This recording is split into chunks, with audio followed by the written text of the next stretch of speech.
Do you like wrestling trivia? Then check out the 5-Star Match Game, the Pro Wrestling Quiz Show. I'm Joe Gagney, and every episode, I grill 3 contestants with 5 rounds of power-packed wrestling trivia. We have over 30 evergreen episodes in the archives covering WWE, AEW, Japan, Mexico, and much, much, much, much more. Play along at home and check it out today. Tired of the price of everything going up these days? Groceries, rent, you name it, it's all going up.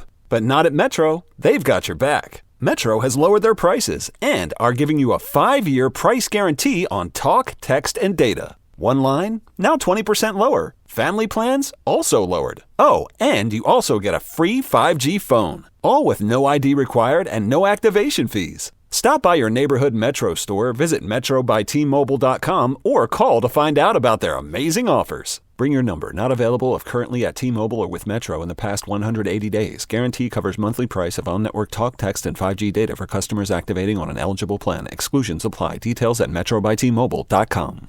If you're a podcast host, listen up, this one's for you. My name is Allie Jackson. I'm the host of Finding Mr. Height, a dating and relationship podcast that I've been doing for 4 years now, sharing my positive and practical approach to dating that's built on my own life experience. And I wanted to share another experience that I've had, my secret behind monetizing my show. It's called Red Circle, and I was just telling my colleague about how much I love their platform. With Red Circle, not only am I getting a seamless hosting experience, but I also love the support I receive in ad sales. It's not just typical ad sales either. It's targeted opportunities based on my show and my life. And the platform is super simple. You just set your preferences and Red Circle matches you with sponsors that align with your show. You can vet every opportunity and their platform gives you great analytics. More recently too, my Red Circle team has brought me opportunities outside of my podcast on social media to really augment the podcast partnerships, bring them full circle. I just can't recommend them enough. If you want to give it a try, go to redcircle.com to get your free trial. That's redcircle.com for a free trial. This podcast is a member of the Voices of Wrestling Podcasting Network. Visit voicesofwrestling.com to hear the rest of our great podcasts, as well as show reviews, columns, opinions, and updates across the world of wrestling. To the highway in a brand new day. Over the rainbow, gotta let it go. So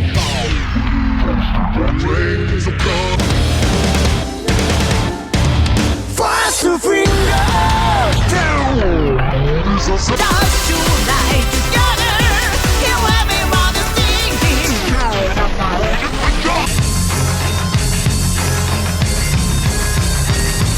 你看到我就怕，头皮发麻，我的手。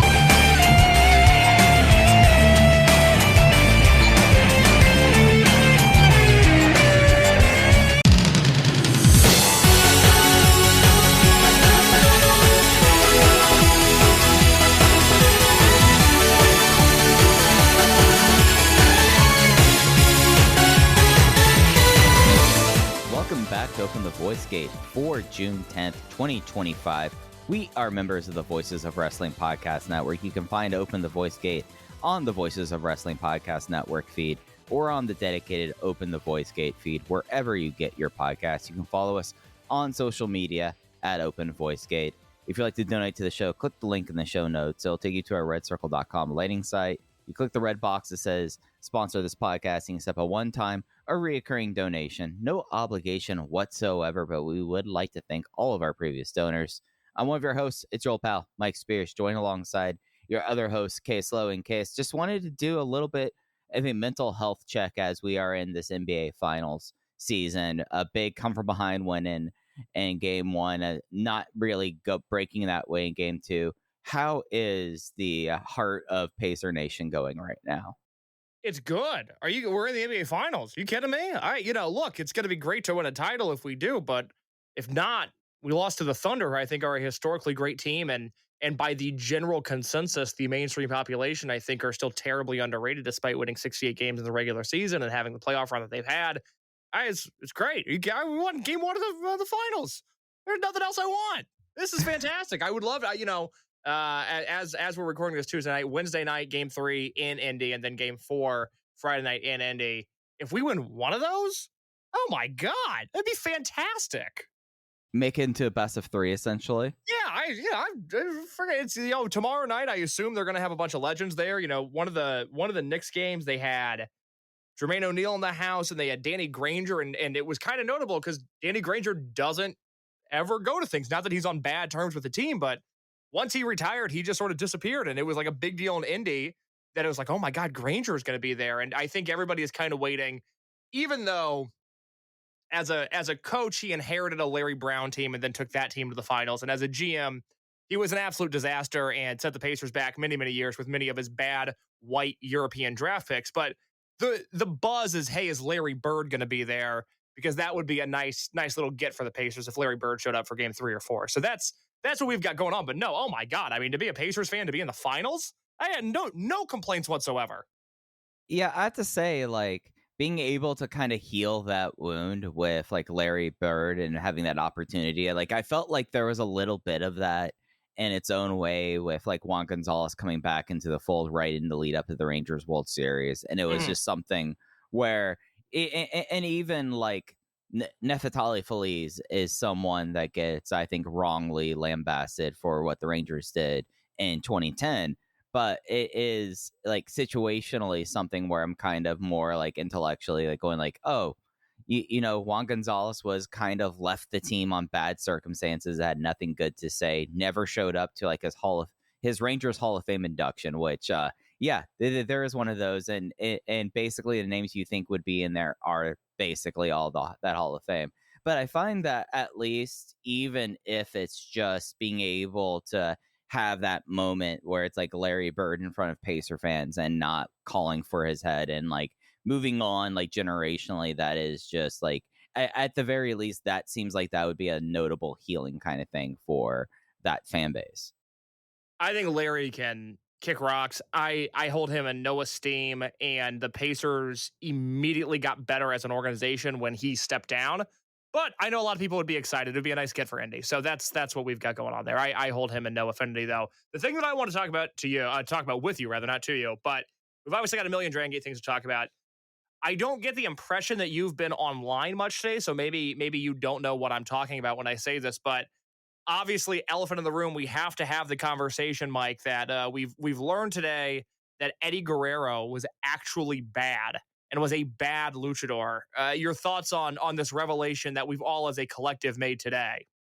Man, I no longer have the Everything app on my phone, and it is just one of those things that, like, if you've noticed, like, I've been, like, trying to do less and less of it. So I completely missed this. Was this something where, like, is this about, like, him and Bart Starr, like they were showing, like, their clips and that got, and the woke won't like it case? No, although that could happen any day. My favorite brand of tweet is when Rovert points out that Eddie Guerrero would have been a super conservative Republican if he were alive, which always just makes me laugh. But no, let me get to the bottom of this. Okay, so somebody called Rey Mysterio the greatest luchador of all time, and I don't know where that thread began. I don't know what that was, but there was Rey Mysterio discourse, and then Dave chimed in. There was a tweet that said, "This is not from Dave. This is from Ori Gatre." I hate the internet. That person said Rey Mysterio is maybe the single most influential wrestler of the last 35 years, but that's not the same thing as being the greatest luchador of all time. Dave quote tweeted that and said, El Santo is the biggest luchador star. Greatest in-ring luchador is very difficult to say. Somebody said, I had this argument about El Santo last week, and then Dave quote tweeted that person and said, there's not an argument as far as the biggest star. There is a huge one about the best in ring. At old style, it could be Yamato or Eddie.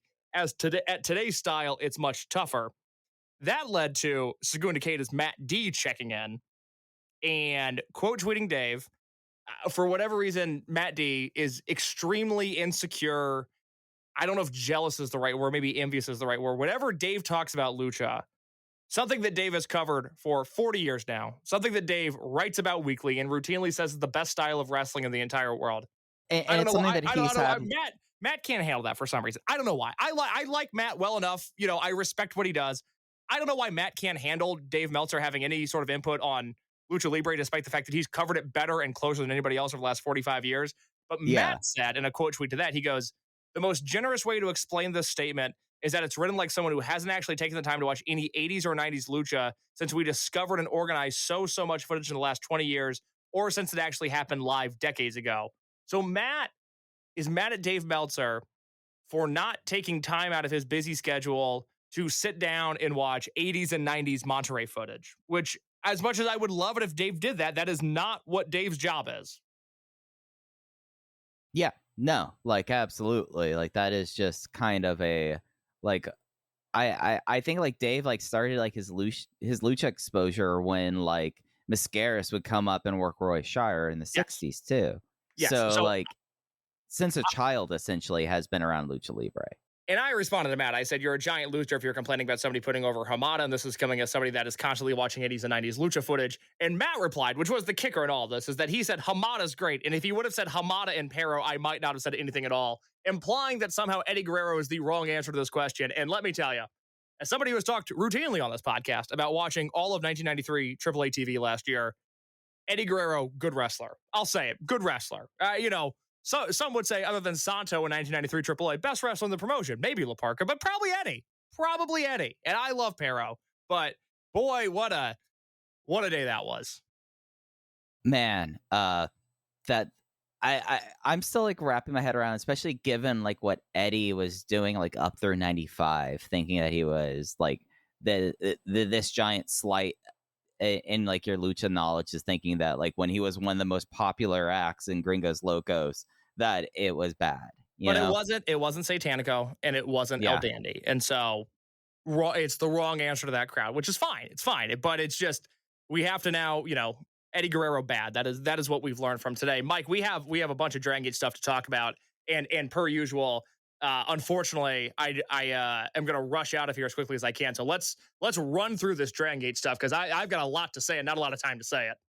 Yeah, so last week we did those days because of the Wednesday and Thursday shows in Korakuen Hall. Case did the written review for 6-4.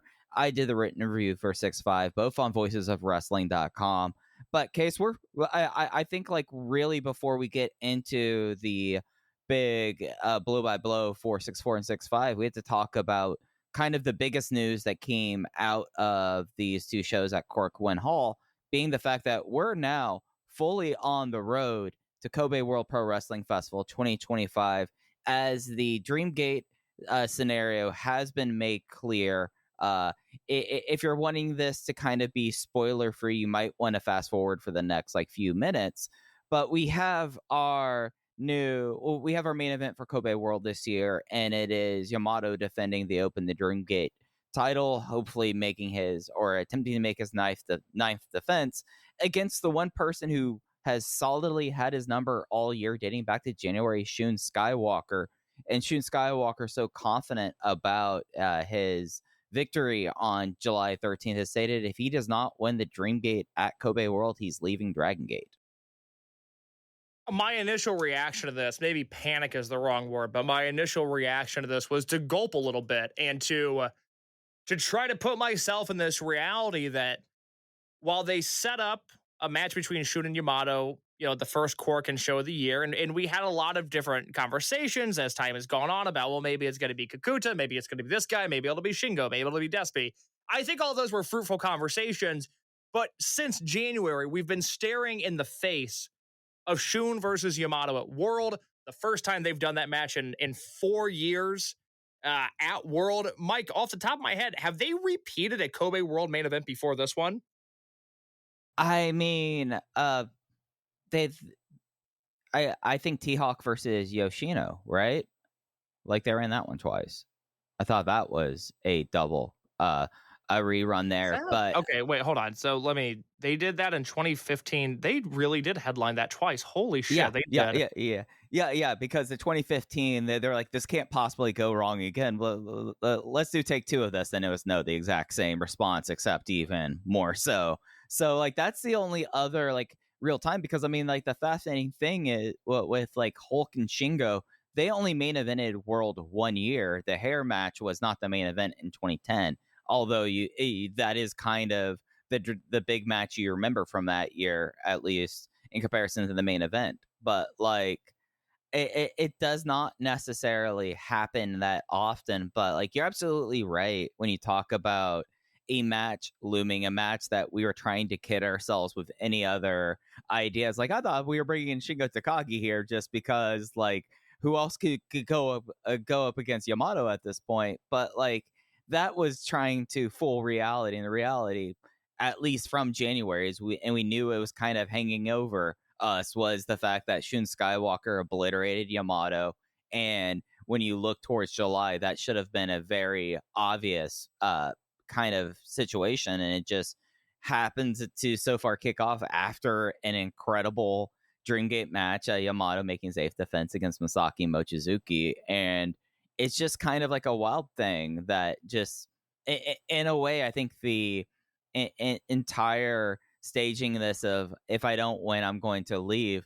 In a way, the more I've thought about it, the more I'm just kind of don't know if it's my head in the dirt or if it's like, oh, those are really good ways to make this match like to feel like that this match isn't like an outright coronation of Shun Skywalker, you know? Because it's I like, disagree with that. I'm not into this stip, and I guess part of that, I was getting there, a roundabout way of saying, I do think we have to perhaps wrap our heads around the fact that I think it's 80-20. Yamato wins. I don't really feel comfortable putting the odds any greater than that. I think because of some things that are going on in the Japanese landscape right now, and I can talk about those in just a second, I think we have to at least wrap our heads around the idea of Shun possibly leaving. If Shun wins, I think it's a huge mistake they did this step. I don't like this in wrestling. This is not something that is ever, just because it's never true in wrestling. Stipulations are broken all the time. I don't like this. And if Shun wins, I think it's going to be a real missed opportunity that they dangled this carrot over our head that ultimately didn't pay off. Like, I'm almost at the point now. Obviously, I don't want a Dragon Gate without Shun Skywalker, but given the stipulation that's at hand, I almost think they have to go through with it. I don't like the idea. I think if this match was just Yamato versus Shun for the belt, I think it'd be 50-50, and you could talk me into either scenario, just like it was in 2021. We're at a point now where it's like, well, I guess Shun has to win, or else things are going to get really weird, and that is sadly the more interesting of the options here. Yeah, I guess like the one thing that we could take from that was it was Shun in the promo saying it, and when you've like looked at like let me see right now on the Gaora website if the for Kobe World, which does have their match card already listed, it is not listed as a stipulation on that. I noticed that. I noticed in the English tweet as well. They did not note that. Also, I have to back up real quick. 2017 was Yamato versus T-Hawk. Why did I think that was a Yoshino match? I thought it was too. It was Yoshino T-Hawk in 2015, Shingo Yamato in 2016, Yamato T-Hawk in 2017, and Yoshino Shingo in 2018. Yep. Yeah. So this would be the first repeat world main event, because Yamato versus Shun was the second night of, I guess, what is considered Speedstar Final. So not technically Kobe World, but it's the second time, or it's the first time ever they've done a match twice headlining in the big Kobe venue.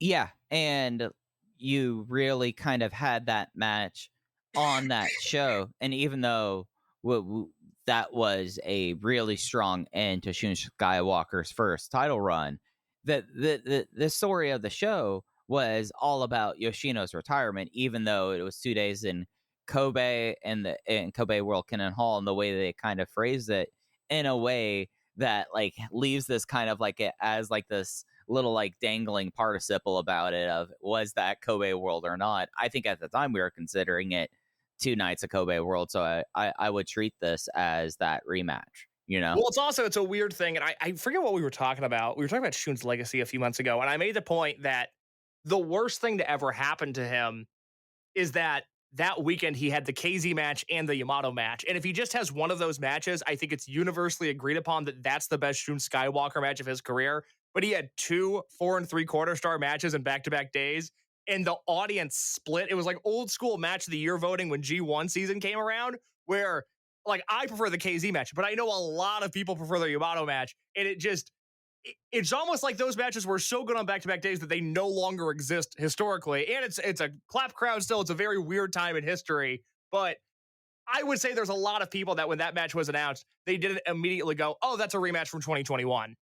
Right. Yeah. Like well, with like the situation there. And yeah, I think I am a KZ match more than a Yamato match person with it. But they were both incredible. Right. Yeah. Like it was like one was 4 3/4 and one was 4.5 in my mind. But like, and I think it was you can debate it to the ends of the earth, which day Shun had the better match. But like, it's such an interesting proposal they have with this.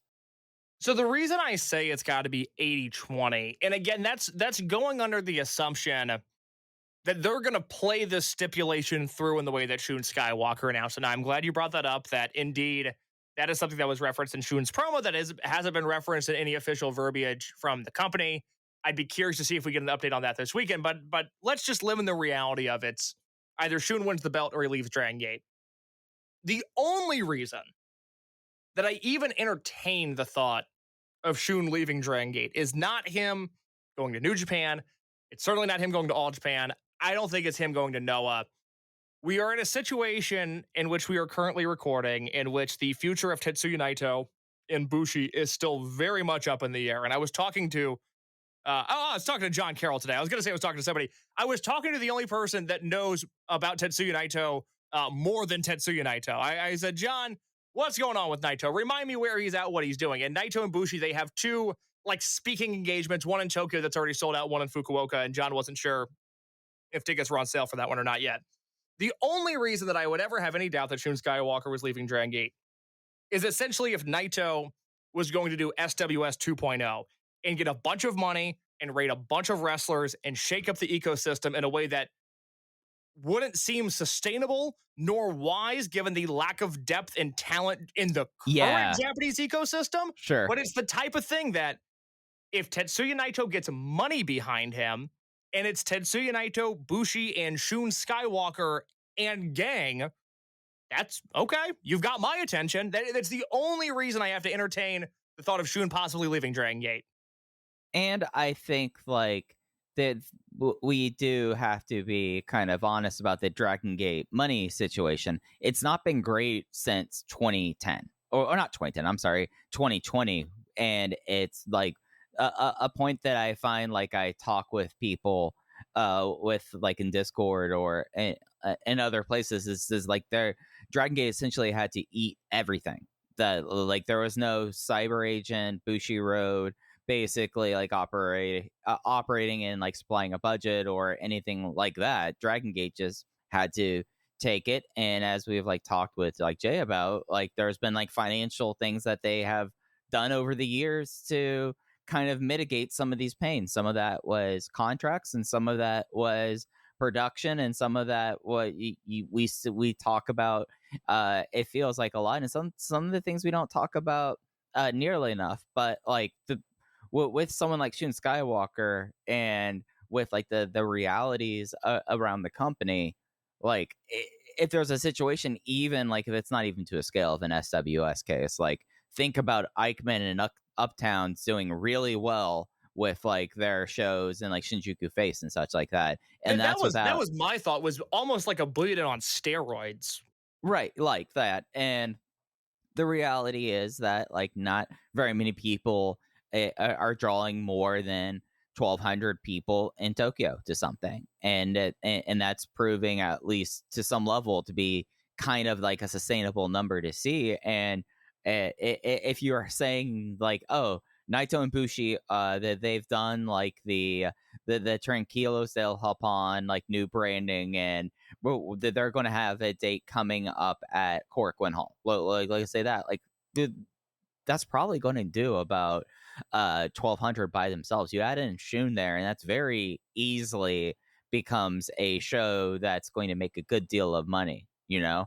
And I think that like I didn't think about the SWS idea until you put that thought in my head, really. And it does make me kind of raise doubt a little bit more. But like, I wasn't even kind of considering that kind of situation. And I still said, like, I think it's pretty much like a coin flip scenario for me. And that's in light of Shun saying that, because realities are that like this is a promotion that has had to basically transform itself because of COVID, and there were a lot of real pains that weren't just absorbed in and later sussed out. There were pains that I feel like still exist. So that's a very roundabout way of me saying like I can buy into the stipulation if the company starts making it into a thing, basically.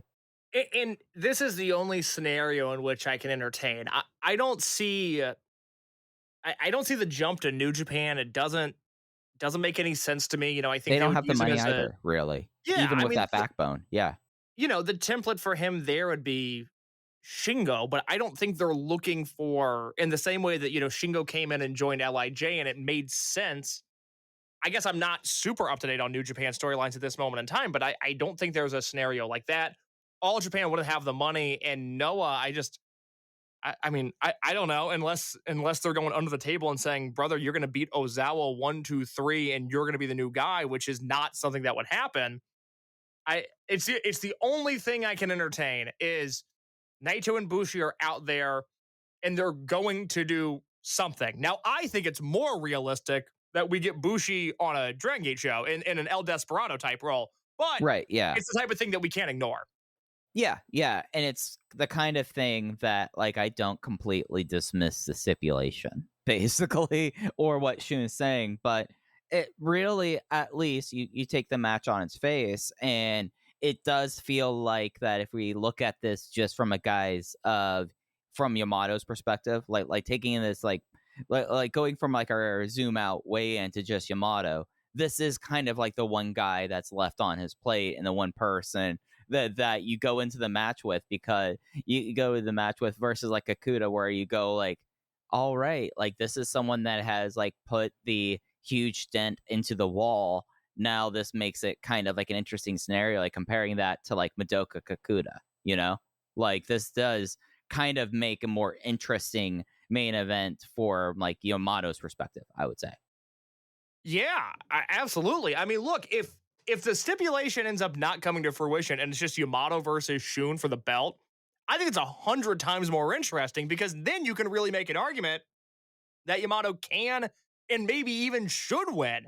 Like, I'm way more into that. I'm so much more into the idea of Yamato beating Shun, but Shun sticking around, than I am the idea of Shun winning the Dream Gate belt right now.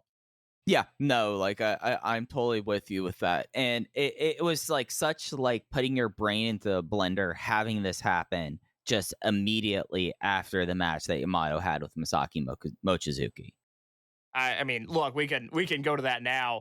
Well, I mean, what else can you say about that? It was utterly brilliant. It was another defense for Yamato in what I think now is, truly one of the all-time great Dreamgate runs of all time. I think you have to put it up there with Mochizuki in 2011, and I think we're really getting close to Shingo in 2015. I mean, let me pull these up side by side real quick, because I'm trying to rack my brain around Shingo and how many defenses he had. So if you combine the two, because I'll count everything from when he won it through World. I know he lost it to Susumu at some point, but it was Fuji. Yeah. It was Fuji, Mochizuki, Gamma, Shima, and then the 2 Susumu matches. And then after that, did he have one more? Oh, he had a Saito match at Wakayama, and that was bad because it was Shingo and Saito together. And then the Yamato match. Mm-hmm. I don't know. I mean, we don't have the all-time great 5-star classic, in the same way that we had Shingo versus Mochizuki in 2015. But this Yamato run, which is now tied for, I think, I have it in my review, but I think it's the 3rd most defenses in Dreamgate history. Benkei, Kikuta, Ishin, Kano, Daya, Strong Machine J, KZ, Jason Lee, which I think I like more than most people, and then Mochizuki. That is an incredible group of matches, and it's why I still think him being Dreamgate champion right now is just way more interesting than Shun being Dreamgate champion. I think there's more left of the tank here. Yeah, and like you also still have the hidden weapon of, we're spending time building up Yuki Yoshioka as like, okay, this is kind of like the last shot of the Reiwa generation. It's like you still have those interesting possible outcomes for him if he got past Shun here. But yeah, this match, so just to run down the result, it was Yamato making the defense by corner stoppage as Daiki Yanagiuchi tosses the towel to do the corner submission, because Masaaki Mochizuki was in this overcranked crab, the same one he did against Daiki in the Bravegate match. And this was after he proceeded to basically dismantle Mochizuki's leg throughout like the period of the match, and being able to really put forth at 55 one of those like special performances that kind of only come out of Masaaki Mochizuki, where it did uniquely in the same way that it feels like he has had this before. This one, and you wrote about this in the review, did kind of feel like the Mochizuki Last Stand as a serious Dreamgate challenger. It's the thing I'm most fascinated with Mochizuki, and I want to put a pin in this because I want to give that just a full thought. I really have a lot on the evolution of what a Mochizuki title match looks like. Just real quick, just to highlight some of the spots here. I think this match really ends up taking hold and taking shape after the Galleria for a one count, or even actually, a segment before that. Mochizuki goes for a dragon suplex. Yamato gets out of it. Yamato goes for a German. Mochizuki lands on his feet. They trade big boots, and then Yamato goes for a Frankensteiner of the Almighty. Mochizuki hangs onto the ropes, but Yamato still clips him in the head. And I wrote in my review, it looked to me, and maybe this is just a gross comparison to some, but it felt like an 80s Triple Crown match looking at that. I mean, it was so violent and uncoordinated and awkward in a way that I thought really added to the match. And then you come out of that, and it's a Galleria for a one count. Mochizuki fights back. He gets a palm strike that knocks Yamato to the ground. I jumped out of my chair when he did that. They trade sleeper holds. They do all this great stuff. Mochizuki gets a choke in. It looks like he's going to choke Yamato out. And then Yamato, being not only the incredibly charismatic champion that he is, but also the tremendous mat wrestler that he is, he twists Mochizuki's ankles. He turns the submission that was on him into a submission of his own. From there, he's able to sort of, on the mat, grapple with Mochizuki. He goes from essentially an ankle lock on his back into the half crab, like you said. He wrenches in that half crab. Daiki throws the towel. That is, of course, relevant because 2 months ago, when it was Daiki versus Yamato for the Bravegate belt, it was Mochizuki throwing in the towel for Yamato. Excellent stuff there. I don't want to hear anything at this specific time about not your big brother's Dragongate. That is the type of stuff that in 2014, 2015, 2016, as a collective, we would have all lost our minds over. Excellent stuff there. But this match, I mean, my God, it got me fired up about the concept of Masaaki Mochizuki being a Wrestling Observer Newsletter Hall of Famer, even if he has no chance. Yeah, and just like the way that Yamato used the ankle pick as kind of like this thing that through his dragon twists and a previous ankle work, he was able to basically unlock this way to move out of a sleeper, and it was kind of brutal in of itself, the way that he picked him and transition into like that full crab for the moment before the wrench crab. It's like the unique special thing about Masaaki Mochizuki that like you have this match where you even have this moment where he does the Sengaku Gary and the Shinshaiko high kick, but in the back of your mind, you're going like, he needs to pull out the triangle kick. He needs to go up there, and that is going to have to be like the killing blow. But like the way that it was teased right into the go to hospital was just like one of those moments. I was like, oh,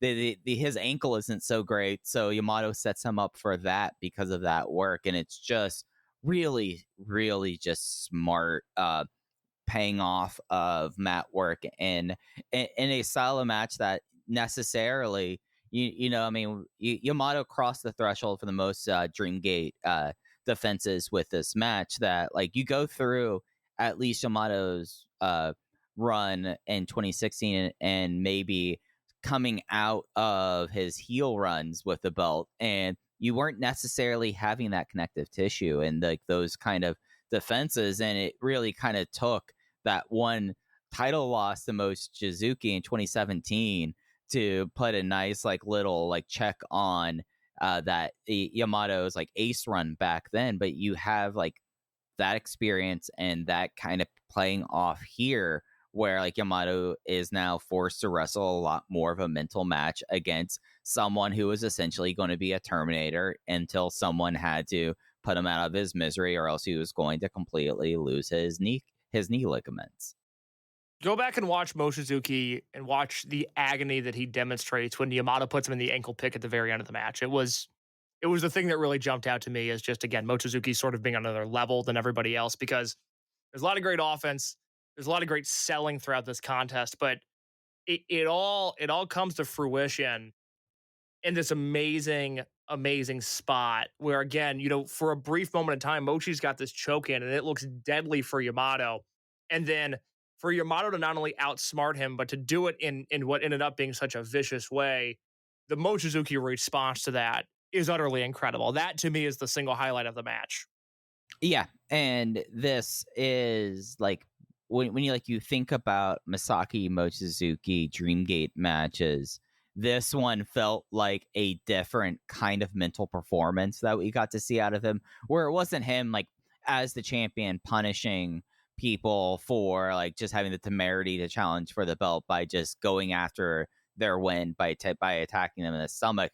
This one was a lot more about him as this 55-year-old wrestler trying to survive. And maybe it's a situation where, I mean, we've seen basically this guy's active prime from 2002 present, where you see this kind of match, your mind goes back to like 2011 or 2017. You're like, maybe Mochizuki hits that triangle kick and there's not like, and he's able to get on like a real streak and put away Yamato by the end of it. But instead, what you have is like the reality of like Masaaki Mochizuki crossing 30 years as a pro wrestler, having perhaps one of his last major Dreamgate matches, and having that kind of be like an unspoken undertone throughout the match and the way he kind of worked it.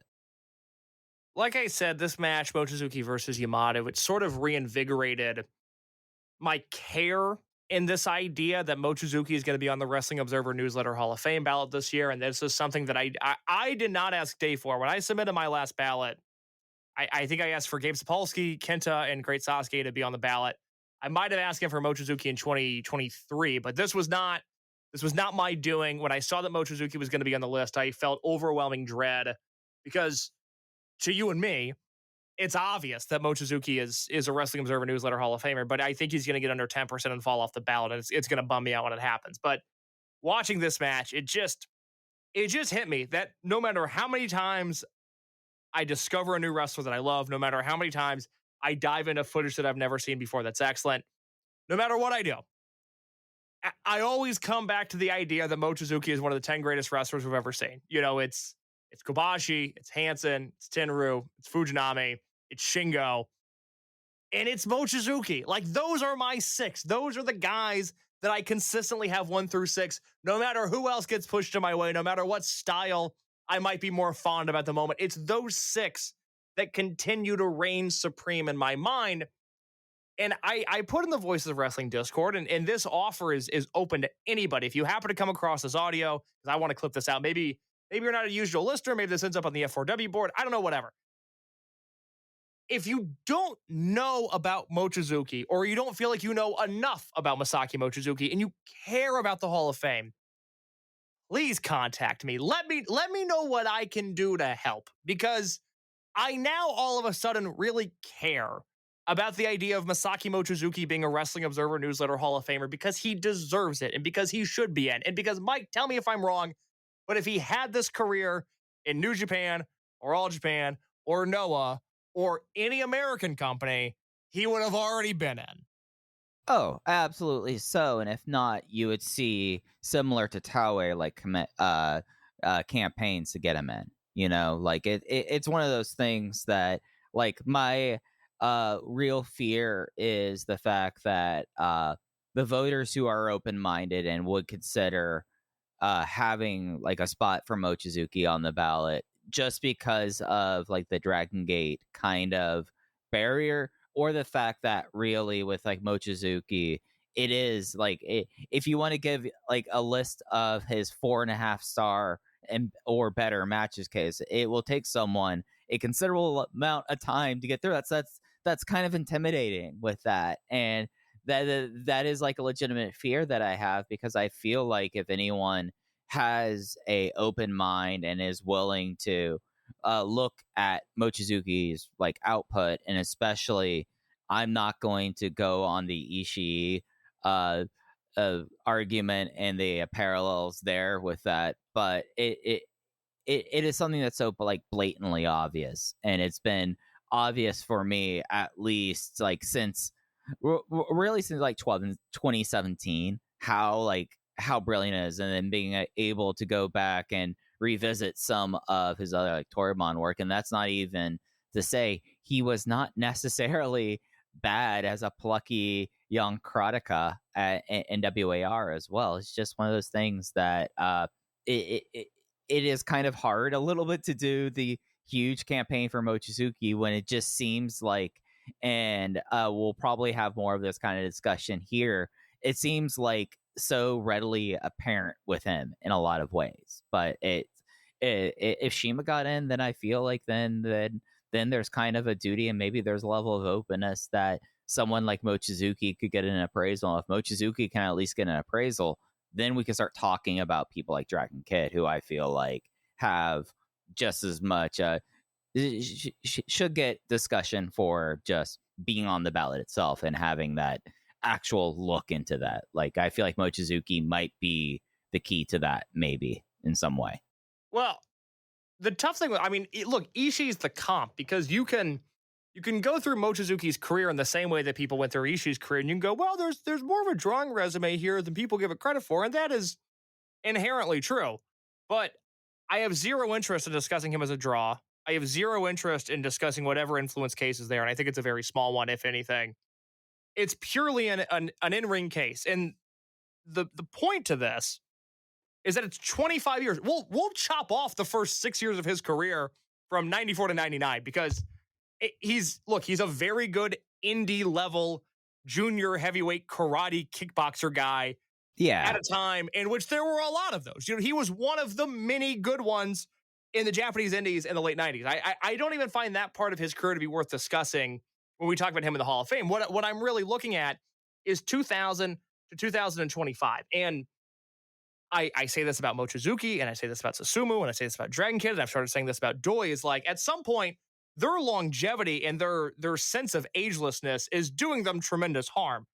I need everybody to go through the thought experiment of, think about, if we want to put the start of Ric Flair's peak at 1980. Okay, think about Ric Flair in 1980. Think about Ric Flair in the output of his work in 2005.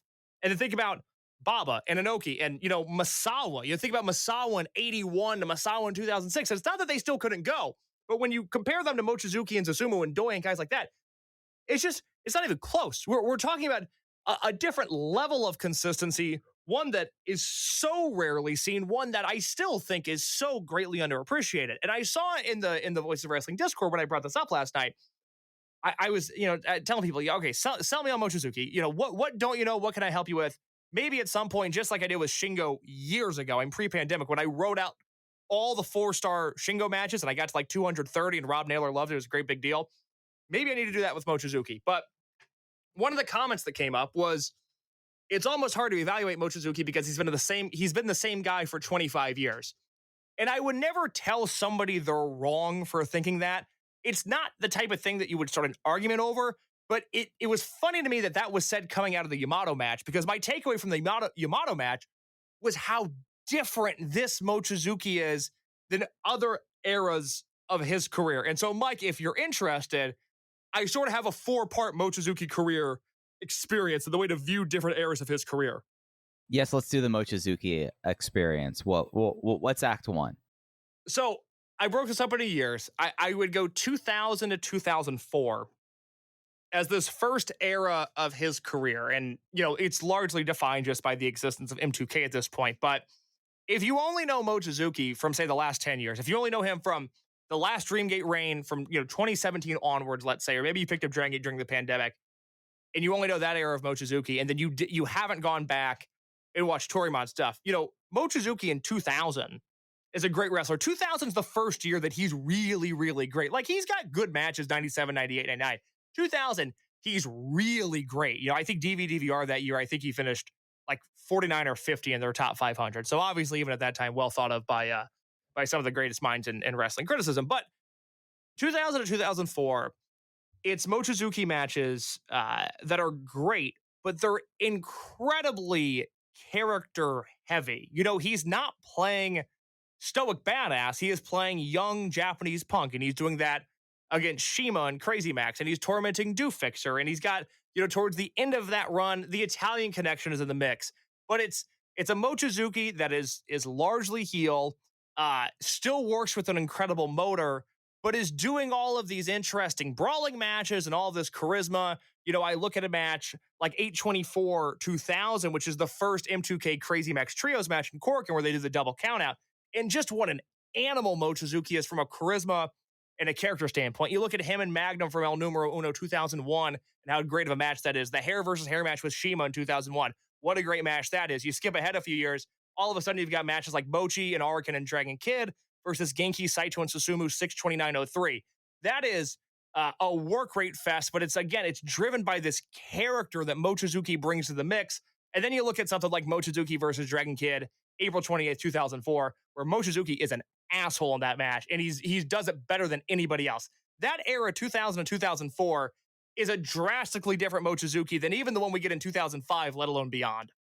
Tired of the price of everything going up these days? Groceries, rent, you name it, it's all going up. But not at Metro. They've got your back. Metro has lowered their prices and are giving you a 5-year price guarantee on talk, text, and data. One line, now 20% lower. Family plans, also lowered. Oh, and you also get a free 5G phone. All with no ID required and no activation fees. Stop by your neighborhood Metro store, visit metrobyti.mobile.com, or call to find out about their amazing offers. Bring your number, not available if currently at T-Mobile or with Metro in the past 180 days. Guarantee covers monthly price of on-network talk, text, and 5G data for customers activating on an eligible plan. Exclusions apply. Details at metrobyti.mobile.com.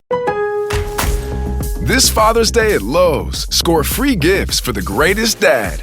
Right now, get a free Blackstone 8-piece accessory kit when you buy a Blackstone 28-inch griddle. Plus, get 2 free select Craftsman V20 tools when you buy an RP brushless drill and impact driver combo kit. Shop these deals and more this Father's Day at Lowe's. We help, you save. Valid through 6/15 while supplies last. Selection varies by location. Yeah, and I would say that if you kind of want to look at it in a certain way of like Mochizuki's development, a lot of that character work, I feel like being like his backbone, like transitioning over from doing like battle arts and various other indies other than WAR, I feel like that it really helped him kind of work up to speed, especially with like kind of the speed that you were getting out of Dragon Kid in 99 and 2000, the speed that Magnum had really in Shima up until his knees went. Like there is like that aspect that by the time you're getting to those later incarnations of M2K and like the Arkin and Dragon Kid stuff here, like very like subtly throughout like 3 years, like Masaaki Mochizuki gets faster and faster and faster, and kind of becomes in a way, like even though like being like this vicious brawler and still like playing the karate background, he kind of becomes like refined by the end of Final M2K, and especially when you then have him be a veteran heel leader in Aganiso, ending out that era going into 2005. I totally agree with all that. And then you move into the next era of his career, and I had this mark 2005 to 2010 as sort of I marked it in my notes as the heavy leg era, where you see Mochizuki, like especially pre-Torimon, you see him as this, karate guy, very athletic, throws a lot of strikes and throws a lot of good strikes. But something changes in the mid to late 2000s where all of a sudden he really leans into that act, and the edge that was there in the early days of M2K is gone. At this point, he's the veteran presence on a very young roster, but even by 2006, it's the story of, Mochizuki was going to retire at the end of 2005, and then he obviously never went anywhere. But, by 2006, 2007, it's this heavy leg era of Mochizuki. You start to see him and Fuji, and you start to see younger guys on the roster that Mochizuki can mutilate. And you top that off with, in 2005, he has what is considered to be a legendary Dream Gate run. So you look at 2005 to 2010 as him versus Saito in 2005. The second Dragon Gate Ring of Honor 6-man tag Supercard of Honor 2, 2007. Look at what Mochizuki does in that match. He is killing people with his strikes in a way that he wouldn't do in, say, 2002 or 2003, and in a way that would feel out of place almost a little bit later in his career. But in 2007, that is his mode of operation. Mochi Fuji versus Doin Yoshino from 2008, Mochi Fuji versus Shingo and Yamato from Gate of Destiny 2009 is an all-timer. And then, of course, I put down Mochizuki versus Yamato from 2010, their first Dream Gate match, because that's really what got me thinking about all of this, is the stark contrast between the way that Mochizuki Yamato has worked in 2010 and the way that Mochizuki Yamato has worked in 2025. And by no means is this like an all-time great wrestling feud, but I do think it speaks to the fact that the people that have been able to evolve in world title matches against one another, it's the Masawa Kawada types, it's the Tanahashi Okada types, it's the Kobashi Masawa types. Yamato, Mochizuki, let me be clear, not in the same stratosphere, but they've been able to pull off a thing that not everybody can do. Sometimes wrestlers wrestle 10 years apart, and the match is the same as it was in both incarnations. There's been a natural evolution with Mochizuki working on top in 2010, and then what we'll get to, Mochizuki working from underneath in 2025. Are you on the same page in terms of this run, 2005 to 2010, as being the time in which Mochizuki really leaned into his striking ability? Yeah, and this also, like, you bring up the Fuji team, and he is like purely at this point that veteran presence. He starts Zetsurens around like the idea of him and Fuji still being able to go as the real old guys in their mid to late 30s on the roster. And I just vividly, and maybe it is because my affection for Akira Tozawa, think so highly of the Zetsurens versus Tozawa Juku feud and leading up to that title match versus Graduation 2007 Gate of Destiny match. And it is really like at a time that like I feel like that Mochizuki doing this in 2005 through 2010 is like he was doing this way too early, like that style of wrestling for like the appreciation of the types that would appreciate grumpy old man beating up young guys. And also, once he gets out of that Dreamgate run in 2005, this is probably the era of his career. I don't want to say least pushed, but 2006 to 2010, he has Dreamgate challenges, but the promotion doesn't feel like his. The way history is written makes sense, where there's that gap and of 6 years between his Dreamgate runs. Right. And like a big deal was made as we move into like the 2010, 2011, 2012 period that becomes like so ingrained in a lot of fans of that era's time because of the Junction 3 and Blood Warriors all-out war. But you had that only really start because Blood Warriors was at such a huge point where Masaaki Mochizuki basically had to pull together the other three face units and go, guys, we got to get together. I'm stepping up in. And as Dreamgate champion, like starting that Dreamgate run from 2010 to 2011 really kind of put him on as like the veteran presence up top of the cards after the first run through for the soon to be Big Six, like the big like stabilizing kind of run that he would have as the eras would change. And that's when you get into 2011 through 2017, which I would label as his absolute prime. It is, and somebody mentioned this in the Discord last night, it's 20 years into his career, as we get into the bulk of his prime, which is bizarre. But Mike, you and I have watched more Mochizuki than most people. This is the best he ever got, was 2011 through specifically. And this is relevant to the post-prime, but it's 2011 through the KZ match February 2018. That is prime Mochizuki, where he walks in the ring. He is respected. He is at times the ace. He is at times the best wrestler in the world, or at the very least, the best wrestler in the promotion. It is Masaaki Mochizuki as the top dog. All should fear him. You think about the Hulk match at World 2011, the Tozawa match, the Yoshino match in Korakuen, the Shingo match, all the millennial stuff that he did. The Shimizu match in 2017, which is so underrated. The top 10 match for me in 2017. Mochizuki Shimizu from that September 2017 Korakuen show. It is prime Mochizuki at his best. Yeah, and I think that this is a point that I hammer home with him, is that February 2018 match against KZ, and just the fact that like you get a real perspective watching him through his prime. The idea that this is someone who thinks about wrestling, maybe not in a deeper level, but he thinks about wrestling in ways that other people don't.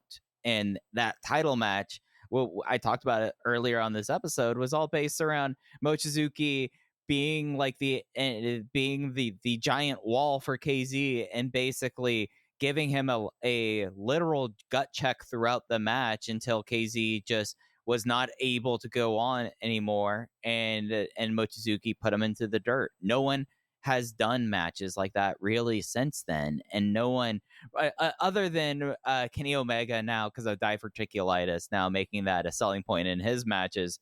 But no one was doing that, and no one really works in that style and thinks about wrestling in that kind of way. And that's not even getting into Gate of Destiny 2015, the time where Dave Meltzer famously said that this was better than any Shawn Michaels performance in his career, and then did not really rate the match. Like, there's still a level of consternation about that, but he has like two of, I would consider, the top 5 Dreamgate matches of all time within a 24-month period during this time.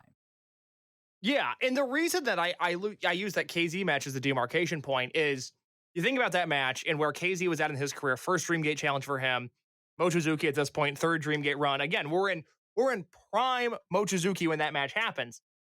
His next Dreamgate defense is the first Dreamgate match that Ben K has, and it's the first time that Mochizuki looks like an underdog to the younger generation, and it kicks off this post-prime run where you could point to that Ben match, you could point to the Shun Skywalker match in May of 2019 that I still think is the most underrated post-2018 split Dragon Gate match there is. I think that match had so much to do with the Shun Skywalker we see today. I think it was incredibly influential. I think it was utterly phenomenal. It held up on rewatch when I watched it last year. Mochizuki versus Shun from 2019, the Yoshioka match from 2022, the Mochizuki Jr. matches, and then this Yamato match. And it all hit home with me because I didn't rewatch the 2011 Yamato match with Mochi, and I didn't rewatch the 2017 match the two had, but I did rewatch the 2010 match, and then I watched the 2025 match. And the difference in those two, of Mochizuki in 2010, with Yamato being the young upstart Dreamgate champion, his first reign, being overwhelmed by Mochizuki's offense, being overwhelmed by his strikes, working from underneath as a fighting champion, to 2025, where Mochizuki is older and he's wounded and he's slower, and Yamato has the upper hand on him almost throughout the entire match. It's the quickness, it's the IQ of Mochizuki in those very brief moments that puts him ahead of Yamato, but it's Yamato dominating 15 years later. And that's when it really dawned on me that Mochizuki has had this incredible post-prime run now, some of which, again, we don't talk about the pre-Toryumon stuff. I'm not going to mention the Noah stuff, because he's really a Noah wrestler more than he is a Dragon Gate wrestler in 2020 and 2021. And a lot of that Noah stuff is awesome. There's a Shiozaki match that is utterly incredible. And it just goes to show the list of Mochizuki great matches. It is endless. He is truly one of the smartest wrestlers I've ever seen. He's one of the most exciting wrestlers I've ever seen. He's one of the most talented wrestlers I've ever seen. He is, simply put, one of the greatest pro wrestlers to ever live. And I really hope that as we get into Hall of Fame season, more people see it that way. Absolutely. And that was not the only stellar title match on this Korakuen Hall show. The first time that Dragon Gate held all 4 title matches during a Tokyo Korakuen Hall show. I'm just going to take it backward. The semi-main event was Menoli making only their second defense of this run, defeating Not Hug with a Golden Rose after a really strong match. I felt like in a lot of ways, I felt like that, as much as I know that you are in particularly pretty high on this, this felt like the most complete kind of heel Kota Minoura a match that we've had so far, and it did not kind of degrade into the stuff that you've seen in a lot of Minoli matches in this heel run of being overly reliant on the referee distraction, low blows, or belt shots and stuff like this. It just felt like a strong Twin Gate match to me. I did love the Jay anecdote on commentary that I guess was done in character, but boy, was it illuminating that Coach Minoura has been giving interviews in which he's like, I don't want to be a leader. I'm not the leader type. Just let me be a part of the team, basically. And I love Coach Minoura when he's part of the team, not leading anything. And we got that here. Yeah, and I think that like that character wise or just like positioning wise is kind of like the natural comfortable thing is it's like, hey, now Kakuta's there to be like the true 1A there. But this one, I just really enjoy the fact that like you had this sort of tag match where you had like the natural thing working over Dragon Kid and how much like that's just like it really just is able to kind of key things up, and especially like the beatdown that he was kind of getting from like Jason Lee, and then he gets like that momentary poison Rana setting up what was like a near fall sequence, and with that it just really felt like they brought up Not Hug and did the match that kind of was left on the table of Not Hug in a lot of ways in that first run, and in this way now Jason Lee and Kota Minoura, they advance on. We'll talk about their likely Kobe World situation when we talk a little bit about 6-5, but just a strong Twin Gate match. Like I was 4 flat on it, but I just was really, I thought it was kind of like really remarkable where it's like, oh yeah, no, these are like the two dominant teams of this era going at it and having just like a just solid semi-main event Twin Gate match. I wrote in my review, as sick as it is, as wrong as it is, the Dragon Kid neck injury has provided all of his matches with an entirely different level of drama that otherwise we just wouldn't get. And I welcome it. So I really like Dragon Kid in this match, and I really like what Minna Lee did here. Absolutely. The Triangle Gate match. Then we have new Open the Triangle Gate champions as Natural Vibes failed in their first defense. They'll go down with 0 on this time as the Young Brats team of Ishin, Yoshiki Kato, and Hamare become Open the Triangle Gate champions. Hamare finishing off a closing stretch on Strong Machine J with his Firebird splash.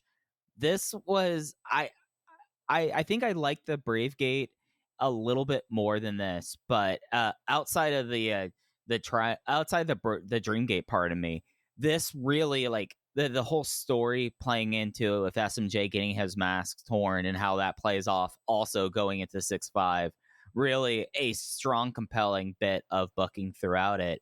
And Hamare, every single time that he gets put into these scenarios, now that he's kind of out of his training wheel phases, more and more you see this guy, and I know we're out of 30 season, but like you watch him becoming a champion for the first time, and it's so abundantly clear that the track that Hamare is on is going to basically have us a lot over the next decade discuss him possibly as one of the best wrestlers under the age of 30, if not in Japan, in the entire world. This had to have been one of my favorite Strong Machine J performances ever. You know, I think the combination of this, the opening match on the next night, and then his run-in and the main event on the 6-5 show, it all made Strong Machine J feel really fresh. You know, he had a hard reset because of the injury after the YAMATO match in January. And I still have, I don't know if issue is the right word, I still have a hard time fully embracing the idea of this being Strong Machine J's natural vibes. And I wonder sometimes. That's always been, I feel like, since he's been named the leader, it just hasn't felt like that it's like a unit based around him. No, I wonder if that's holding him back slightly. But all of a sudden, like when his mask gets ripped and he shows this edge, it's like, oh my God, this could be what Strong Machine J's natural vibes looks like. This is not just what we've been seeing, but with him named the leader instead of KZ, this kind of feels like something different. This feels a little bit more rogue. This feels a little bit more militant. And I really like this. This is really good. Yeah, and I feel like that you have this match where like Hamare makes a point of going after Strong Machine J. He gets the mask torn and he kind of becomes like this absolute like feral beast. And it's a shame that there was kind of the botch with the Flamita mask grip as it got later on in this match, because it just felt like you had like a different kind of energy. Also with like this particular Z-Brats team, you have Ishin, who is just at this point, well, it's almost an issue how over he is. You know that like it's perfect for him because he could take losses and nothing matters because he gets his heat back. But you're kind of like you're just a splendid idiot, and he's paired with a young Terminator in Hamare and Kato, who I felt like was like the one person in this match who was kind of a step behind. I enjoyed him more on the next night, I'd have to say. I guess the weird thing with the mask spot, for those that didn't see it, Kato rips Flamita's mask off, and then they brawl a little bit longer. The referee's not quite looking at it, so Flamita gets his mask back, and then they rip his mask off again and shove Flamita into the referee. I think it was a botch. I wrote it down as a botch. Maybe it was just a bad spot. I don't know what the end game there was. That was frustrating. But I do have to know, you mentioned Ishin. The Ishin-Flamita chemistry is a million times better than it should be. Yeah, God. I know that Ishin now is working heavyweight in a lot of ways, but the way he's able to like move and work with Flamita, and Flamita now like as like middle-aged Flamita, I know he's only like 30. I shouldn't say he's middle-aged, but you know what I kind of mean from it. Like there was a fun, good chemistry there. Like if this was to end up like a King of Gate match, I would be intrigued given their interactions in this one. Yeah, they had a King of Gate match last year. That's how we did to make tape. That was a real bummer. But no, I really liked this match a lot. I thought Hamara was incredible.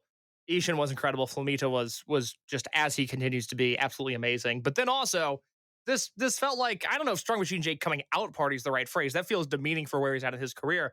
It was a noticeably strong Machine J performance. Yeah, and it felt like that after coming back from his injury, he kind of just stepped in and Rey de Parejas, like, and we were treating it like nothing happened. He stepped in and they became Triangle Gate champions, and it just, in a lot of ways, feels like that the J character kind of took a step in this match into some new direction. It's also worth noting in the post-match, Madoka Kikuta absolutely obliterated Strong Machine J on the microphone that would play into the next night. Our first of the title matches on 6-4 was for the Open the Bravegate Championship. UT making his first successful defense with the Bien Llave Perfecto, forcing Junior to tap out. And I've seen people say like this is that they like this match more than the main event, and I don't necessarily go that far, but for a UT title match and the idea of like UT as a Bravegate champion being kind of like the if not the wall of Yamato, the roadblock of UT for the young generation, that felt like we got a lot of that in this match, and Junior just getting better and better, best shape of his career, I would say, in this match, and engaging in his dad's action, doing the Senkaiku high kick along with the Sengaku Gary. I was blown away by this. It's just so much fun watching Junior. I mean, I would say half of this roster now you and I have been covering on this platform, you know, in either the written word or an audio for their entire careers now when you think about the turnover that's been there over the last decade. But Junior is just one of those guys that I think specifically you and I feel the same way about and have felt the same way about since his debut. And to see him continue to evolve from being in really big matches but being protected to being this really great tag team wrestler to having the matches with Ishin that he should have and the matches with Strong Machine J that he should have, you know, in the second generation stuff, to now here where it's a dog off of a chain. And Junior was such an animal in this match. And the great thing about UT is that despite his injury-prone nature and despite his small frame and the fact that he's not a striker, he is animalistic in his own way. And UT brought everything that Junior was bringing to him in this match, in what just ended up being another Bravegate match that for whatever reason for me topped out at 3 3/4 and not 4, but an awesome Bravegate match well worth your time. Yeah, I just like the idea of UT being like the actual Yaveo and basically going like, oh, okay, you're kicking me a lot. I'm just going to in certain places be able to anticipate, and especially in the closing stretch, eating the bridging suplex, be like, oh, your wrist is a little free on this bridge. I think I can transition out of this, and being able to transition into the Bien Llave and then into the Perfecto is just kind of fun stuff in a manner that's just like, oh, he is having really fun title matches after having like the moment that it's like, okay, that's the peak UT moment. You can get the Brave Gate off of him at any time now after winning it at Dead or Alive. Seeing this title match wants me to have a lot more UT Brave Gate matches, and especially like the idea of UT versus Rita is a Brave Gate match I really want to see.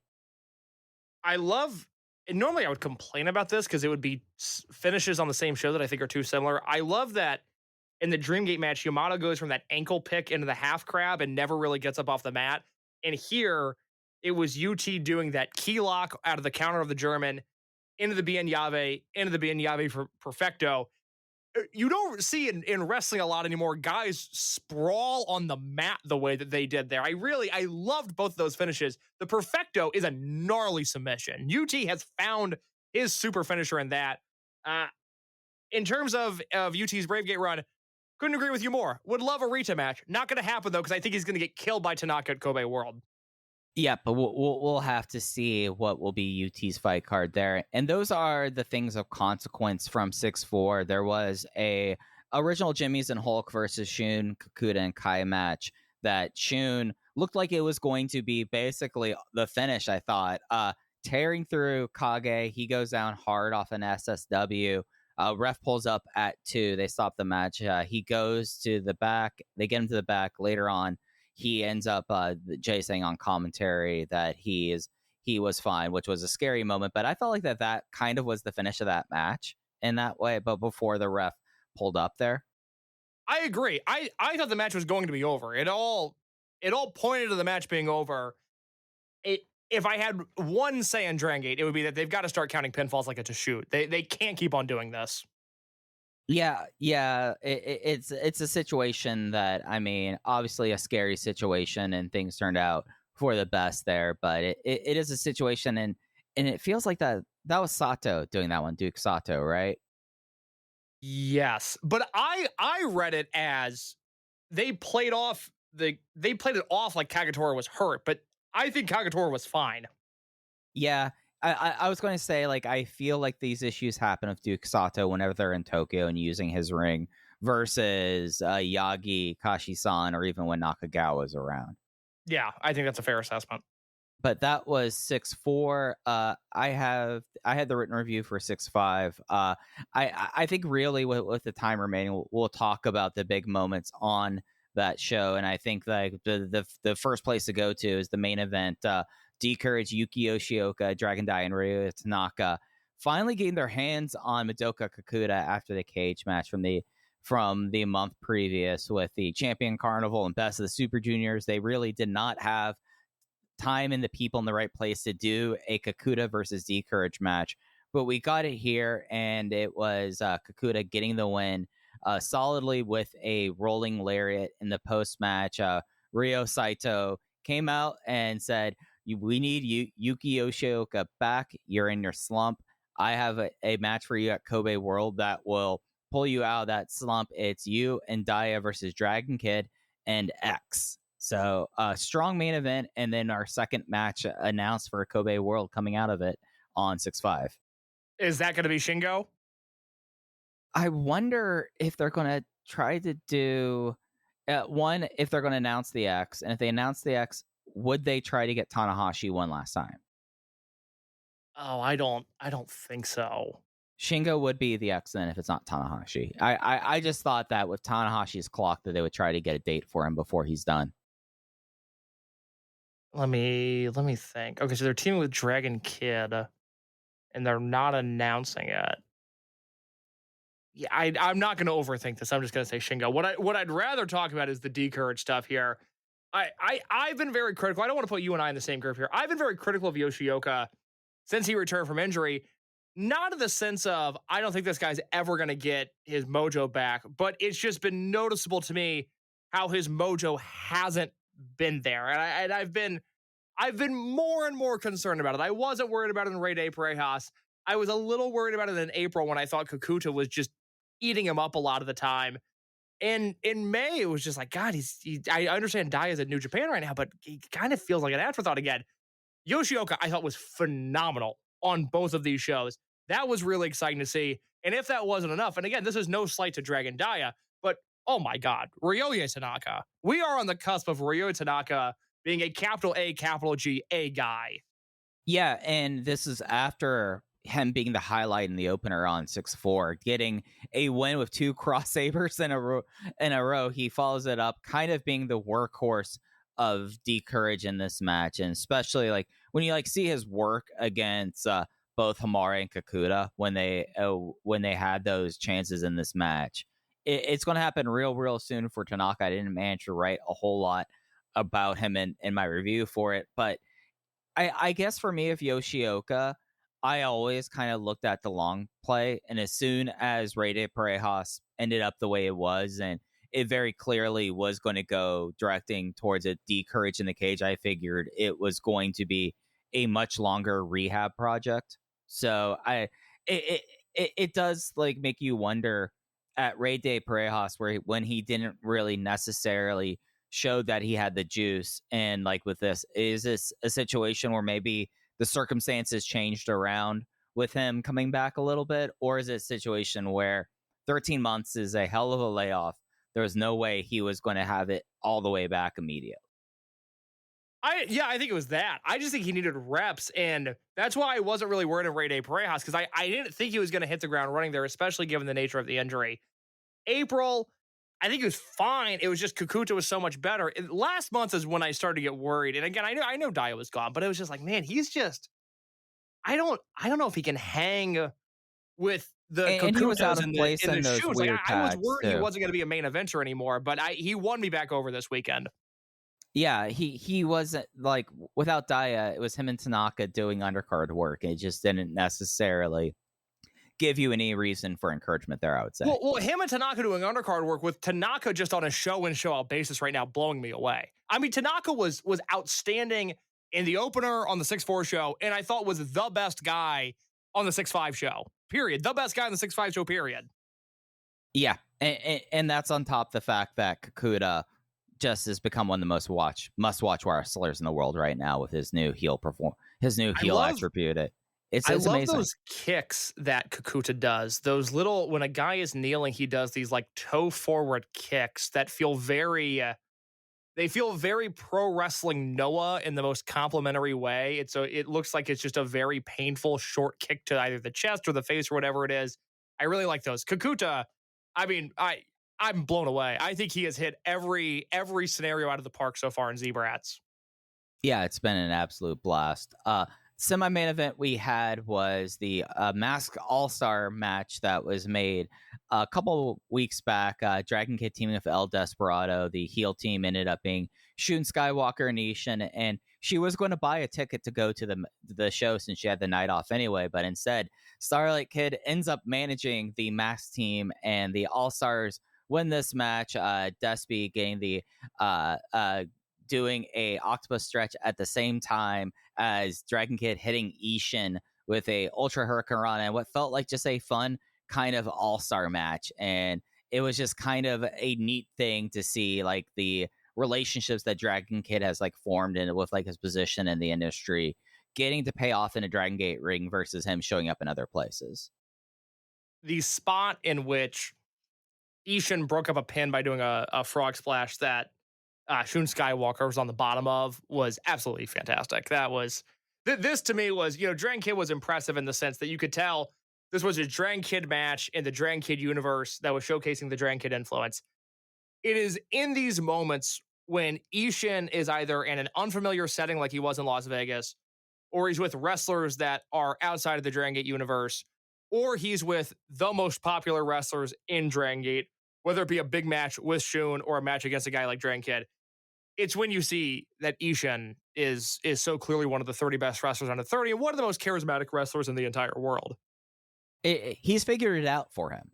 And it's such like a cool thing to see that like he eats his finish, and then the next day in Saitama, nothing changes because he's figured it out and he gets his heat back immediately. It's like one of those like situations where as soon as someone has like figured it out, especially for someone like Ishin who's still, I mean, like he's up on the roster and he's like been moved up a lot over the last few years, but like he's still like 5 years in. There you go, like, oh, that's awesome. You figured this out, Ishin. It's a nice thing to see. And Shun had probably the most disturbing costume that he's had in a long time in this match. Yeah, it was I thought a very good match, but more than that, it felt like an all-star game of charisma. Like I thought they all worked shockingly hard. I mean, even I thought Despy brought it. I thought he was maybe the least interesting of the bunch, but it wasn't like Despy was totally mailing it in. But what it was, and it's interesting looking at this, any sort of match like this that happens during a time in Japanese wrestling like this, where the economy is still so weak and the fans just aren't there in the way that they should, not a sellout on the first night, which I think is brutal with the 4 title matches, a slightly better house on the second night, but again, not a sellout with the Despy involvement. That is brutal. That is just a sign that for whatever reason, things are not clicking in the way that I think they should be, because I'm really enjoying the product. But it was just interesting watching 4 capital S stars work this match. I thought it was entirely carried by their charisma and their personality. And again, Ishin beating the drum more so than anybody, with the obvious structure of a Dragon Kid match sort of cocooning this environment. But it was just fascinating for me to see all of these guys work in this superstar-like way that I don't think a lot of people in Japan can do right now. Yeah, and you had that Starlight Kid spots towards the end, and it's like, yeah, nope, this is when this should be happening. This makes sense, and it just really felt like a nice kind of change of pace on, if you look at the show's kind of complimentary, having this kind of match the next night after 4 title matches felt like it kind of gave an air of levity to the shows. And also the fact that you came back from intermission, and especially the way that you went to the intermission with the Dragongate injury, it felt like the right thing to do in front of a crowd that you've probably worked that has seen you for like 6 hours over the last 2 days, Yeah, absolutely. I mean, look, we could talk about it briefly. Just the bad luck of Flamita and the scariness of that injury. I'll hand it to you for the details there, but really scary stuff, and what should have been a joyous celebration for Luis Monte. Yeah, this was Luis Monte's 20th anniversary match. He is teaming with Ultimo and Flamita versus Bendito and Los Golpeadores, Alpha Wolf and Dragonbane. The match was called off after Dragonbane injured his neck on a Tiger Driver reversal. And it was a situation where, in case we've seen this kind of spot happen a lot, especially with like Lucha Libre, and sometimes with in Japanese wrestling, you go for a Tiger Driver / Liger Bomb, and you go up for it, and then you're reversing it into a Rana hold. It's something that I feel like we've probably seen hundreds of times. This time, maybe it was just done a little late. He ends up landing on his bent neck, was scarily unresponsive. Fortunately, Dragongate and were able to quickly put him on a stretcher and take him to the back. In the days since, rather, we fortunately become aware that he only suffered a concussion, and that was just a real just bummer of a situation. Obviously, it's good that Dragonbane only had a concussion, but it's just another kind of scary moment on what has been, kind of happening on moments that we have on spots and stuff that we've seen like millions of times before. It was scary to me the way that Alpha Wolf reacted. And that Right. was the terrifying part, was not knowing in real time what was going on with Dragonbane, but seeing such obvious concern in a way that I would say we don't normally see in a wrestling ring for any injury. It really freaked me out. Somebody made the point of comparison that it reminded them of Parasito, his death, Paraguayo Jr. And that was what because I was watching it live. I had it going on my computer, and that was my thought as well, was like, oh, that might have gone wrong in every way possible, in a way that's going to make this a really, really sad show to review. But I guess we're in a position where we can say Luckily, it was a concussion, which is awful, but I'll take that over anything else. Yeah, no, I mean, like, what? It definitely a situation that we've seen go a lot worse, and did definitely have those moments of fear. And hopefully he is able to recover from the concussion quickly and get back to it, because the match itself, like, every time you see him and his brother in Dragon Gate or wrestling people with Dragon Gate, it becomes really clear how well they would fit in Dragon Gate, even if it was just being an outsider tag team for Rey de Parejas. And it just makes it kind of a bummer that the match ends on that note and with those kinds of fears. I would trade Coach Minoura and a dojo prospect to be named later for Alpha Wolf Dragonbane and Alejandro to join Dragon Gate full time. I'd do that in a heartbeat. But do you think that Alejandro believes in love and peace, Case? I think Alejandro would be a perfect fit in Love and Peace. Well, let's close out talking about 6-5 with the real main event that ended up being match 4. Gold Class contra Love and Peace. This kind of developed over Hokkaido as a thing where Rita and Jackie were getting tired of Benkei just being Benkei, thinking that the thing that we have to do now, clearly, since we have Hyo, is rebrand as Love and Peace. He ropes in Mochizuki Jr. Hyo is the referee. This really is like a 30-minute segment sandwiched around a 3-star comedy match. But the end of it was Mochizuki Jr. getting tired of Benkei being Benkei. He, quote-unquote, turns on Benkei, assists Rita with the Rita Tanic to win. So Gold Class stays. But then Kota Minoura comes out to rain on the parade, saying that he still has ownership over Gold Class. And however, if he wants this to remain Gold Class Rita, he has to be the Minorita mascot. The 5 of them quickly refuse, and all of them basically said that they were growing fonder of Love and Peace by the day, by a name Hyo.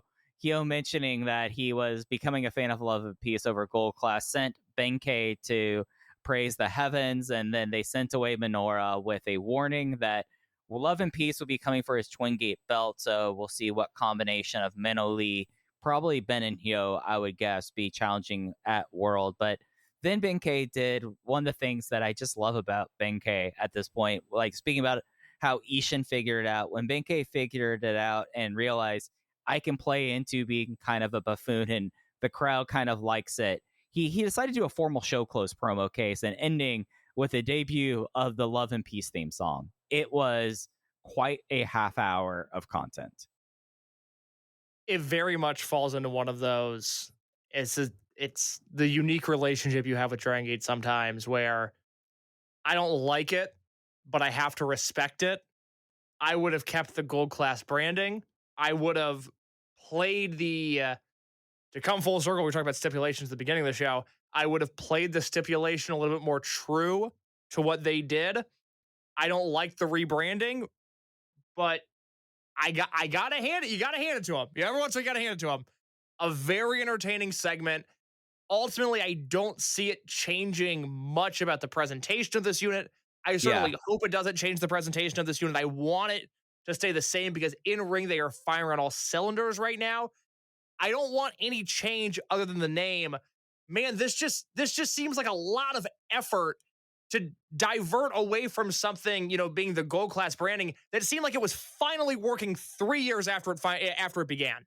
Yeah, because they just stopped kind of any like pretense, and they just kind of were being 5 just idiots and just kind of having great matches. And it feels like that a lot of them kind of feed off Benkei's goofiness. So like the cohesion was always there. It just seems like that they're just going to kind of be kind of like goofball Jimmy's like baby faces. And that's kind of more what I kind of expect looking at the segment. But who's to say next time this weekend in Hakata they show up and Jackie Kamei still has like the white pants on and they're just basically Gold Class with a new theme song.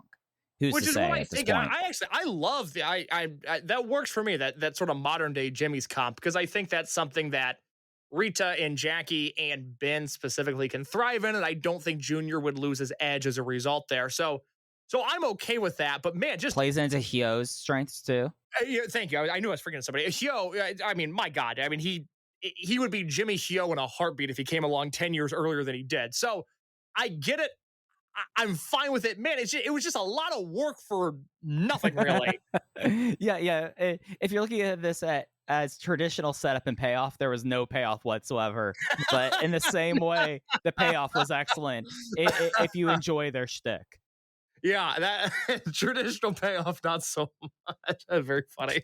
Traditional payoff, the only thing we know is that, hey, it looks like that they could actually get theme music made now again.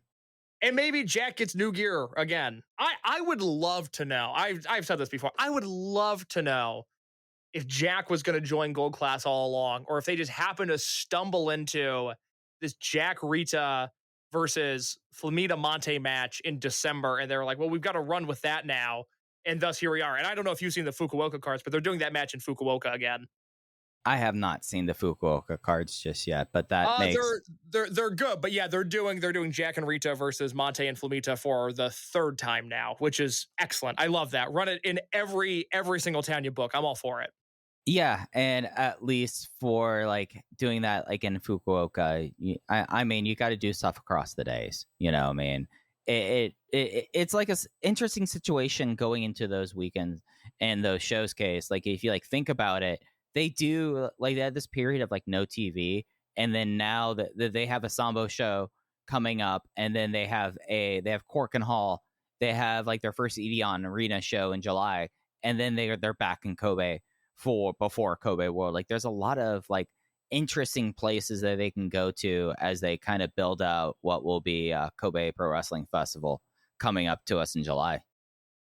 Yeah, and look, I'm looking forward to it. As I've said for most of this year, I feel like the booking in this promotion, the Yamato Dream Gate run has taken care of the top end of the card completely, and then you also get the Kikuta Shun Zebra stuff. Which, by the way, not to belabor this point, because I know we've talked about the possibility of this before, but assuming a Shun face turn is coming, Mike, don't you feel so much better at the thought of Shun and Kikuta being the lead face and Shun and the lead heel in Kikuta than Shun and Minoura? Doesn't that just make a world of difference? And especially knowing that Kikuta has like taken to this like to such a level, you know, like I really feel like Kikuta is ready that if this goes the way we expect it to, whatever Z-Brats ends up being will be in a healthy place, because Kikuta has kind of filled that role. We think about Z-Brats, they've never really had that 1A. I mean, especially if you think about the idea of Kota Minoura's heel turn kind of intentionally putting him back down the card a little bit, you know, like they haven't had that, and now Shun turns and you're ready to go off to the races with a Kikuta-led heel unit. Yeah, I'm all for it. You know, I really think this Kikuta's run has been great. It is clear they're doing something with Shun. I'll let it play out. They have earned my trust up to this point. If this was 2023, a year removed from the Minoura debacle, I would be biting my nails to the bone at this point. I'm gonna let them see where they go with this. Gold Class into 11 piece, same deal.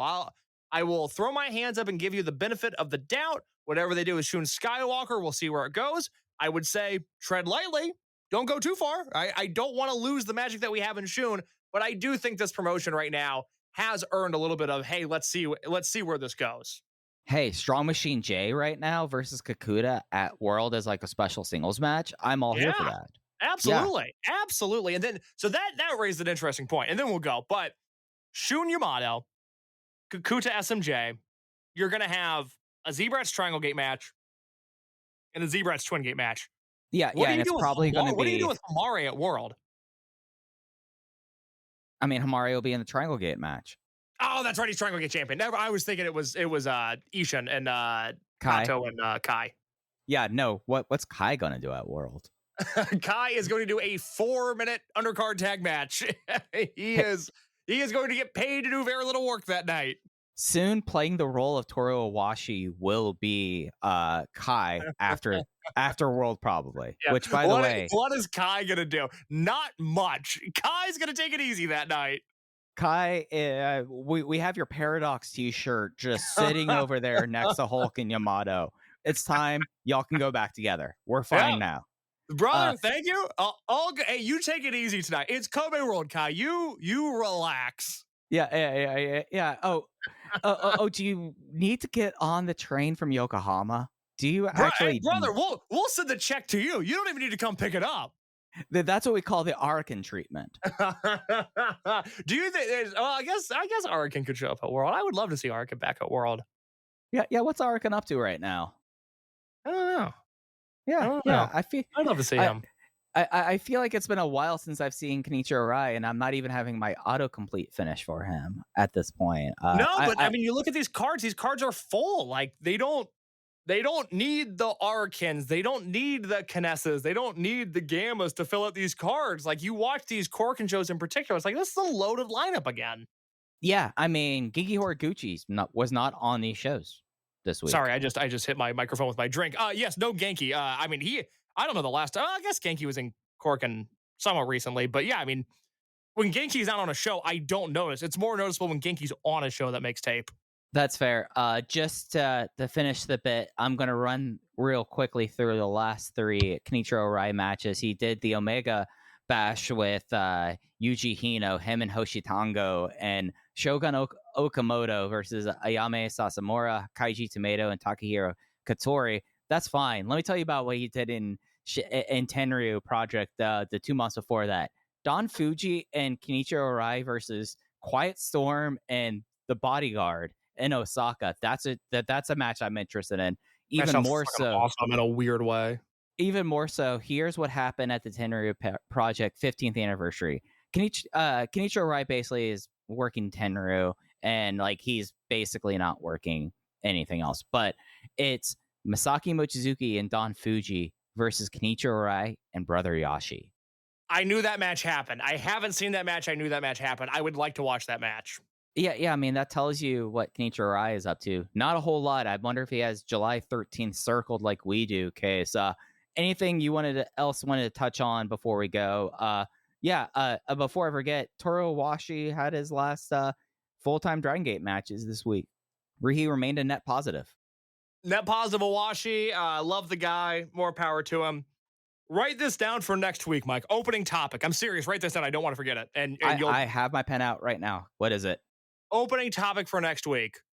Tokyo Garantai. I'm going to leave it at that. I want to talk about it. I've got thoughts on it. I don't have time though. I am recording this show in my work studio. I borrowed it from a coworker who is currently, I can see through the glass in another room. He is currently watching NXT, and I am trying to leave before he asks me about it. So I have to go. I apologize, everybody. Tokyo Garantai on the schedule next week, opening topic. Yep, that's our opening topic next week. You can follow us on social media on Blue Sky and Twitter at Open VoiceGate. Cases at _ in your case on Twitter. I'm at Fujiheya there as well. The best place to join the conversation is the Voices of Wrestling Discord. There's the Dragongate channel where we talk about the shows often in real time, but also the Open the VoiceGate channel where we post show notes. And whenever there is a new episode of those days, we make sure that you all find out about it there first as well. But that's going to do it this week. Next week, we're talking about Tokyo Garantai, and that's all I know. Have a good rest of your week, everyone. Hello, do you like New Japan Pro Wrestling? Are you a Shin Nihon freak? If so, check out the Super J-Cast with Joel and Damon on the Voices of Wrestling Podcast Network. And even if you fucking hate New Japan Pro Wrestling, listen to the Super J-Cast anyway. Not just for our great show reviews, analysis, and pastrami sandwiches, but there's also usually some dick jokes somewhere in the obligatory opening 30 minutes of absolute nonsense we chat about every single week. That's the Super J-Cast for all the best talk about New Japan Pro Wrestling, crisps, and pornography. Tired of the price of everything going up these days? Groceries, rent, you name it, it's all going up. But not at Metro. They've got your back. Metro has lowered their prices and are giving you a 5-year price guarantee on talk, text, and data. One line, now 20% lower. Family plans, also lowered. Oh, and you also get a free 5G phone. All with no ID required and no activation fees. Stop by your neighborhood Metro store, visit metrobytmobile.com, or call to find out about their amazing offers. Bring your number. Not available if currently at T-Mobile or with Metro in the past 180 days. Guarantee covers monthly price of on-network talk, text, and 5G data for customers activating on an eligible plan. Exclusions apply. Details at metrobytmobile.com. If you're a podcast host, listen up, this one's for you. My name is Allie Jackson. I'm the host of Finding Mr. Height, a dating and relationship podcast that I've been doing for 4 years now, sharing my positive and practical approach to dating that's built on my own life experience. And I wanted to share another experience that I've had, my secret behind monetizing my show. It's called Red Circle, and I was just telling my colleague about how much I love their platform. With Red Circle, not only am I getting a seamless hosting experience, but I also love the support I receive in ad sales. It's not just typical ad sales either. It's targeted opportunities based on my show and my life. And the platform is super simple. You just set your preferences and Red Circle matches you with sponsors that align with your show. You can vet every opportunity and their platform gives you great analytics. More recently too, my Red Circle team has brought me opportunities outside of my podcast on social media to really augment the podcast partnerships, bring them full circle. I just can't recommend them enough. If you want to give it a try, go to redcircle.com to get your free trial. That's redcircle.com for a free trial.